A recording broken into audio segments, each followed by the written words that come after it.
Alright guys, and yes, I got the airplane mode new look 2026 or 2026 new look. There it is guys, the shark, or it looks like a shark or a tiger. I think it's a shark design. Pretty cool. So this case is, I'm done with all this case, it's all complete. Name, airplane mode, truck type, aircraft, strength, rat attitude, crash attack, expected turbulence. The reason I'm saying it's a new look because they did give us a release earlier this year. But I can't believe we're already in July and then they're almost done releasing these cases. So without further ado, there it is. Packaging. Open. Okay.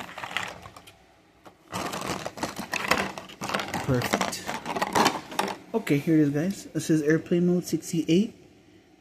The propeller head spins. It spins the propeller. There's the eye and the teeth right there. The wings are pretty nice. It's like an orange metal flake, like a clear blue windshield. Chrome motor right here in the back. More chrome here. It's really shiny.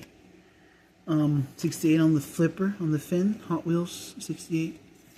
The front of the truck. Pretty cool. And it's a dark blue roll cage, orange rims and bead locks, and a black chassis. Really cool, guys. I like this one better than the first one we got. I've got 2 more trucks to go. Peace out.